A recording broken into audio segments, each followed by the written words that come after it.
start our pronunciation class, our pronunciation session. After completion of this session, you will start speaking, you will start pronouncing like a pro. And for this, you have to follow only 3 steps. Step 1, इस पूरे session को करने के लिए आपको 3 steps को follow करना है। स्टेप 1 होगा, इसमें पहला स्टेप में आपको टेक्स्ट प्लस ऑडियो ये आपको मिलेगा। You have to pay attention on text as well as audio. आपकी नजरें होनी चाहिए टेक्स्ट पर और आपका फुल अटेंशन होना चाहिए ऑडियो पर। इसको थोरोली सुनने के बाद you have to follow next step. Step 2, step 2 में क्या करना है, इस पूरे सेशन को म्यूट कर देना है और उसको खुद से प्रोनाउंस करना है। खुद से जब प्रोनाउंस करेंगे उस समय में ध्यान देना है, अगर पॉसिबल हो आपके पास कोई भी फोन हो उसका रिकॉर्डिंग ऑन करना है और अपना वॉइस को रिकॉर्ड कर लेना है और रिकॉर्ड करके उसको रख देना है। स्टेप 3 में क्या करना है, स्टेप 3 में आप जब इसको रिकॉर्ड कर रहे थे उस समय में कई सारा वर्ड्स था ऐसा जिसको पढ़ने में हो रही होगी डिफिकल्टीज। स्टेप 3 में क्या करना है, इसके टेक्स्ट और ऑडियो वाले को फिर से अनम्यूट करके सुनना है पूरा। तो फिर आपको समझ में आएगा कि किस किस जगह आपको प्रोनाउंसिएशन में परेशानी आ रही थी, उसका सॉल्यूशन मिलेगा। और उसके बाद सेशन को करना है क्लोज। और जो अपना रिकॉर्डिंग था वॉइस का, जो इस सेशन में हम लोग रिकॉर्डिंग किए थे, इस रिकॉर्डिंग को क्या करना है, प्ले करके सुनना है और फिर कंपेयर करना है इसका रिकॉर्डेड ऑडियो से और अपना रिकॉर्डिंग वाला ऑडियो से। और दोनों से कंपेयर करने के बाद फिर समझना है कि कितना इम्प्रूवमेंट चाहिए। और अगर संभव हो, लगे कि इसको और इम्प्रूवमेंट की आवश्यकता है, रिपीट इट मल्टीपल टाइम्स। और इसको जितनी निष्ठा से करेंगे आप, तो ये पूरा सेशन जो हमारा चलेगा ये डे 1 to डे 15 चलेगा। और डे 1 to डे 15 इस तरह से डिजाइन की गई है कि आपको 15 डेज कंप्लीट होते होते आपका इंग्लिश का प्रोनाउंसिएशन इंप्रूव हो जाएगा। और ये पूरा सेशन जो है ये अमेरिकन फोनेटिक्स पे बनाया गया है। तो चलिए हम लोग स्टार्ट करते हैं आज का session.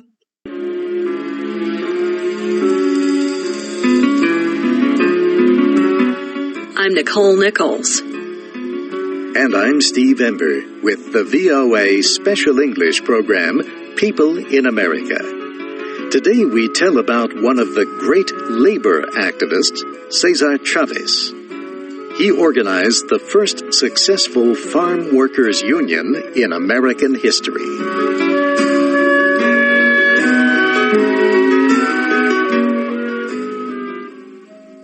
Cesar Chavez was born on a small farm near Yuma, Arizona in 1927. In the late 19th century, Cesario Chavez, Cesar's grandfather, had started the Chavez family farm after escaping slavery on a Mexican farm. Cesar Chavez spent his earliest years on this farm. When he was 10 years old, however, the economic conditions of the Great Depression forced his parents to give up the family farm. He then became a migrant farm worker, along with the rest of his family. The Chavez family joined thousands of other farm workers who traveled around the state of California to harvest crops for farm owners. They traveled from place to place to harvest grapes, lettuce, beets, and many other crops. They worked very hard and received little pay. These migrant workers had no permanent homes. They lived in dirty, crowded camps. They had no bathrooms, electricity, or running water. Like the Chavez family, most of them came from Mexico.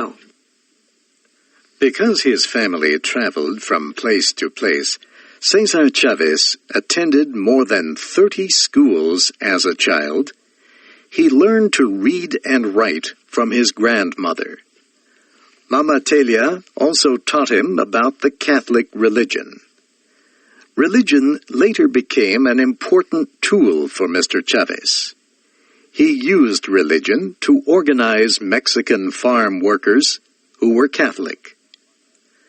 Cesar's mother, Juana, taught him much about the importance of leading a non-violent life. His mother was one of the greatest influences on his use of non-violent methods to organize farm workers. His other influences were the Indian activist Mahatma Gandhi and American civil rights leader Martin Luther King, Jr. Mr. Chavez said his real education began when he met the Catholic leader Father Donald McDonnell. Cesar Chavez learned about the economics of farm workers from the priest. He also learned about Gandhi's nonviolent political actions, as well as those of other great nonviolent leaders throughout history. In 1948, Mr. Chavez married Helena Fabela, whom he met while working in the grape fields of Central California. They settled in Sal Cipuedes. Later, while Mr. Chavez worked for little or no money to organize farm workers, his wife harvested crops. In order to support their 8 children, she worked under the same bad conditions that Mr. Chavez was fighting against. There were other important influences in his life. In 1952, Mr. Chavez met Fred Ross, an organizer with a workers' rights group called the Community Service Organization. Mr. Chavez called Mr. Ross the best organizer he ever met. Mr. Ross explained how poor people could build power. Mr. Chavez agreed to work for the Community Service Organization. Mr. Chavez worked for the organization for about 10 years. During that time, he helped more than 500,000 Latino citizens to vote. He also gained old age retirement money for 50,000 Mexican immigrants. He served as the organization's national director. However, in 1962, he left the organization. He wanted to do more to help farm workers receive higher pay and better working conditions.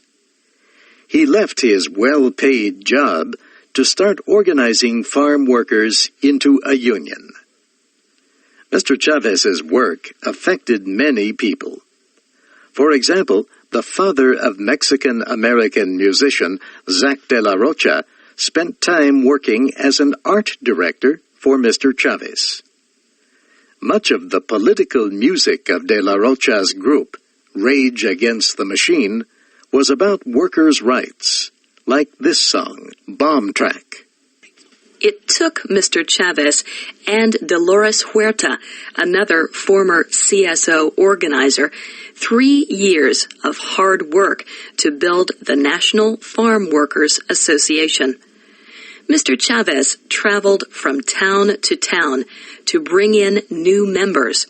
He held small meetings at workers' houses to build support.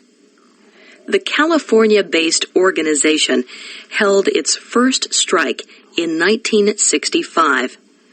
The National Farm Workers Association became nationally known when it supported a strike against grape growers. The group joined a strike organized by Filipino workers of the Agricultural Workers Organizing Committee.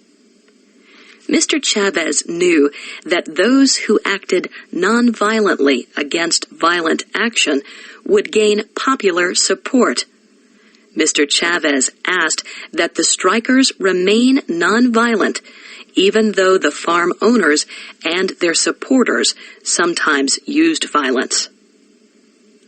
1 month after the strike began, the group began to boycott grapes.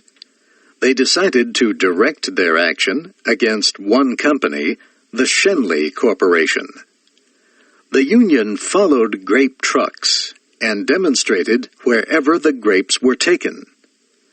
Later, Union members and Filipino workers began a 25-day march from Delano to Sacramento, California, to gain support for the boycott. Shenley later signed a labor agreement with the National Farm Workers Association. It was the first such agreement between farm workers and growers in the United States. The Union then began demonstrating against the DiGiorgio Corporation. It was one of the largest grape growers in California. DiGiorgio held a vote, and the International Brotherhood of Teamsters was chosen to represent the farm workers. But an investigation proved that the company and the Teamsters had cheated in the election. Another vote was held. Cesar Chavez agreed to combine his union with another, and the United Farm Workers Organizing Committee was formed. The farm workers elected Mr. Chavez's union to represent them. DiGiorgio soon signed a labor agreement with the union. Mr. Chavez often went for long periods without food to protest the conditions under which the farm workers were forced to do their jobs. Mr. Chavez went on his first hunger strike, or fast, in 1968. He did not eat for 25 days. He was called a hero for taking this kind of personal action to support the farm workers. The Union then took action against Jomara Vineyards Corporation, the largest producer of table grapes in the United States. It organized a boycott against the company's products. The boycott extended to all California table grapes. By 1970, the company agreed to sign contracts. A number of other growers did as well. By this time, the grape strike had lasted for 5 years. It was the longest strike and boycott in United States labor history. Cesar Chavez had built a nationwide coalition of support among unions, church groups, students, minorities, and other Americans.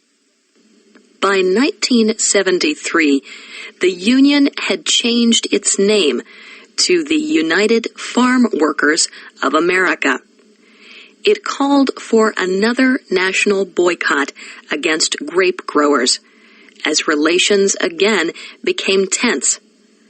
By 1975, a reported 17 million Americans were refusing to buy non-union grapes.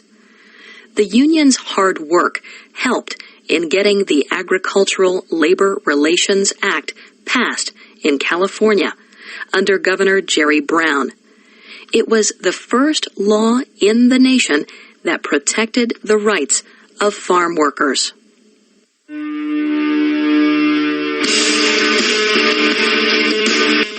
By the 1980s, the UFW had helped tens of thousands of farm workers gain higher pay, medical care, retirement benefits, and better working and living conditions. But relations between workers and growers in California worsened under a new state government. Boycotts were again organized against the grape industry. In 1988, at the age of 61, Mr. Chavez began another hunger strike. That fast lasted for 36 days and almost killed him. The fast was to protest the poisoning of grape workers and their children by the dangerous chemicals growers used to kill insects. In 1984, Cesar Chavez made this speech, predicting the future success of his efforts for Latinos. Like the other immigrant groups, the day will come when we win the economic and political rewards which are in keeping with our numbers in society. The day will come when the politicians will do the right thing for our people out of political necessity and not out of charity or idealism. Cesar Chavez died in 1993 at the age of 66. More than 40,000 people attended his funeral. A year later, President Clinton awarded him the Presidential Medal of Freedom, the highest civilian honor in the United States. The United Farm Workers Union still fights for the rights of farm workers throughout the United States. Many schools, streets, parks, libraries, and other public buildings have been named after Cesar Chavez.